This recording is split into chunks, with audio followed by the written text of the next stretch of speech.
Now, why? What is so special about this Ayatul Kursi? It is but one ayah. It is 1/3 of a page. And there are so many other verses of the Quran. The Quran has over 6,000 something verses. Why does this verse stand out so much? The response is very simple. It is because the verse deals with Allah subhanahu wa ta'ala and His names and attributes. And always the most majestic verses and the most blessed verses in the Quran are the verses that talk about Allah Azza wa Jal. Why? Because nothing is more grandiose to discuss, more majestic to discuss, more beautiful to discuss than Allah subhanahu wa ta'ala. There is no topic that is more worthy of being talked about and praised other than Allah subhanahu wa ta'ala. And so the best verses in the Quran are those verses that praise Allah. And the best surah in the Quran is the surah that is nothing but a praise and description of Allah, and that is Surah Al-Ikhlas. The Prophet ﷺ said, who amongst you would want to read 1/3 of the Quran every night? The Sahaba said, who can manage this, O Messenger of Allah? Who can read 10 juz a night? So he said, I will tell you a surah. If you read it, you will get 1/3 of the Quran. That is Surah Al-Ikhlas. Why is Surah Al-Ikhlas, why is Ayatul Kursi so blessed and holy? Because the content of these ayat and surahs is Allah subhanahu wa ta'ala and the names and attributes of Allah Jalla Jalaluhu. And very briefly, in just 4 or 5 minutes, I'm going to quickly go over Ayatul Kursi. Otherwise, of course, the real tafsir of Ayatul Kursi will take us many hours, but we should know some basic meanings of this great ayah. Allah says, Allahu la ilaha illahu al-hayyul qayyum. So Allah Azza wa Jal, He says, Allahu la ilaha illahu. There is nothing we will submit to, we will obey, we will sacrifice for other than Allah. La ilaha illahu. He is Al-Hayy Al-Qayyum. Al-Hayy, the one who has perfect hayat, life. So Allah Azza wa Jal is Al-Hayy because not only does He have life, He has perfect life and He gives life.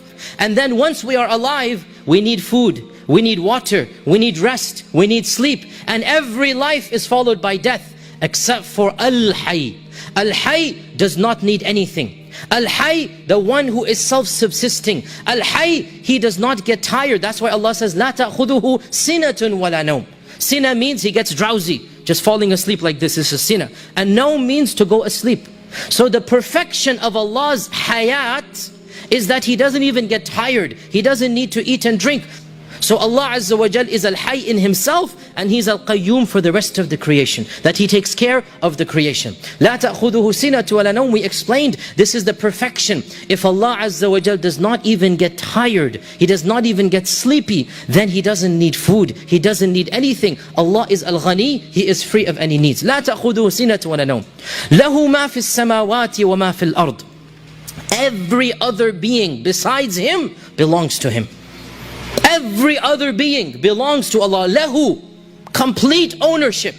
And complete ownership means nothing happens in this world except that Allah has willed it, except that Allah knows about it, except that Allah has created it. Lahu ma fi samawati wa ma fil ard. The entire creations in the heavens and earth, they belong to Allah Azza wa Jal.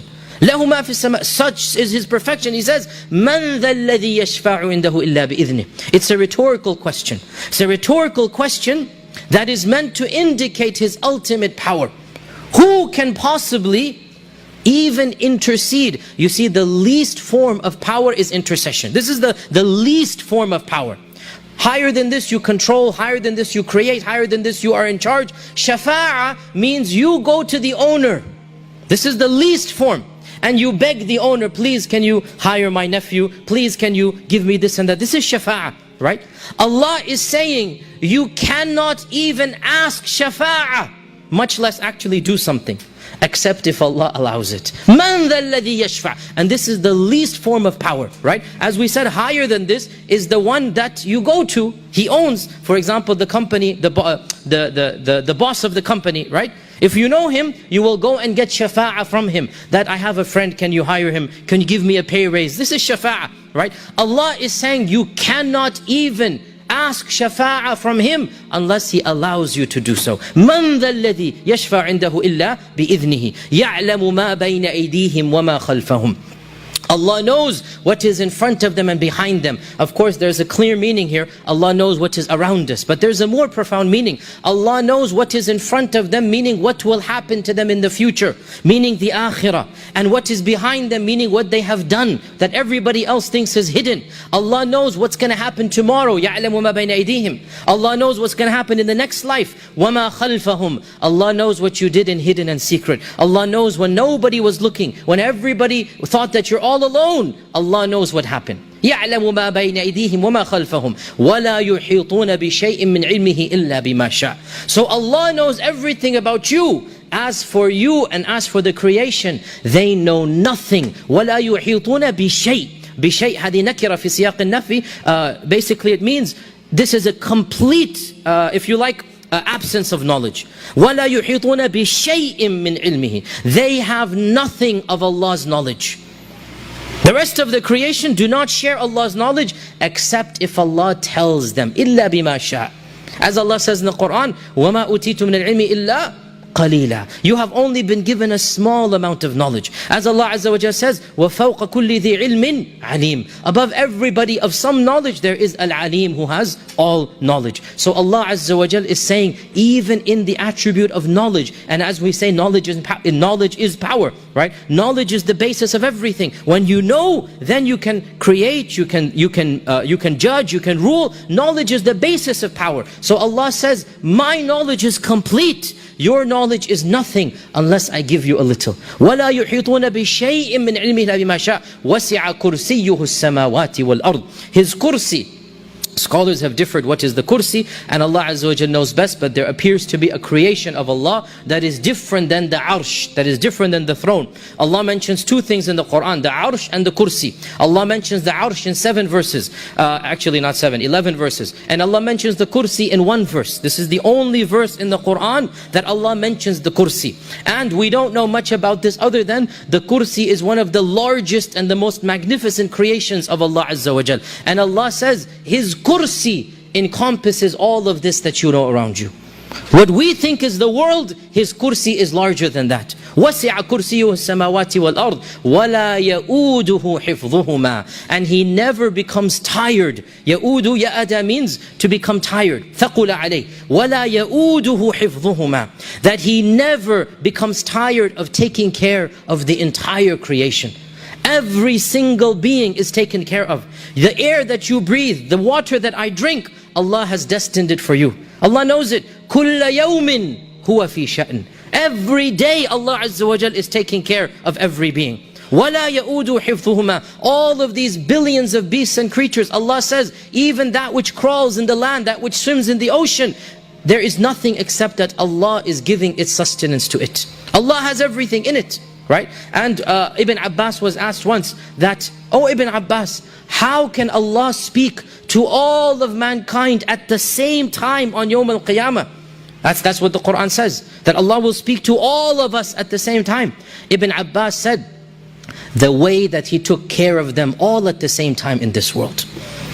The way that He took care of them all at the same time in this world, why can't He speak to them all at the same time? وَلَا يَؤُودُ حِفْظُهُمَا وَهُوَ الْعَلِيُّ الْعَظِيمُ. And these are two of the majestic names of Allah, the comprehensive names of Allah. The names of Allah are divided into at least 5 categories, and Al-Ali, Al-Azim, they both go in one category, which is basically the category of it's difficult to translate this, but basically the majestic, broad names of Allah. They have many meanings. It's not just a specific meaning such as Rahman, such as Ghafoor. These are specific meanings. Al-Ali and Al-Azim, they are broad meanings. They encompass many meanings. Al-Ali means the exalted. So Allah Azza wa Jal is exalted in His essence. He is above us. He is exalted in His might. He is exalted in His knowledge. Al-Ali, there is nothing greater than Allah. Sabbih isma rabbika al-a'la. This is al-a'la, the most grandiose. And al-azim, means something similar for us in English. It's difficult to translate in the khutbah, the differences. Al-Azim again means the majestic and the great. Al-Azim, there is nothing that is greater than Allah Azza wa Jal. This one verse has more than 20 of Allah's names and attributes. And in fact, the whole verse from beginning to end is nothing other than the names and attributes of Allah subhanahu wa ta'ala. It is because of this that this verse is the greatest verse in the Quran. I remind myself and all of you that we should be repeating and memorizing this verse and repeating it day and night, morning and evening, and after the end of every single salah. May Allah subhanahu wa ta'ala make us of those who enter Jannah bighayri hisabin wala adhab. My beloved brothers and sisters, Ayatul Kursi, found in Surah Al-Baqarah, is considered the most powerful verse in the Quran. It highlights Allah's supreme authority, knowledge and control over the heavens and the earth. This verse describes Allah as eternal and self-sustaining, qualities that set Him above all creation. Reciting Ayatul Kursi serves as a reminder of Allah's greatness and fosters a deep sense of reverence and connection to Him. Reciting Ayatul Kursi provides protection from harm and evil. The Prophet Muhammad ﷺ said that whoever recites it after every obligatory prayer will be under Allah's protection until the next prayer. It is also recommended to recite it before sleeping, as it shields a person from the influence of shaitan throughout the night. This makes Ayatul Kursi a source of peace, security and blessings in a believer's life. Regular recitation of Ayatul Kursi strengthens one's faith and helps instill trust in Allah's divine wisdom and plan. It reminds believers that Allah's knowledge encompasses everything and that He is always in control. By internalizing its message, Muslims can develop a sense of humility, gratitude and reliance on Allah, leading to spiritual growth and a stronger bond with their Creator.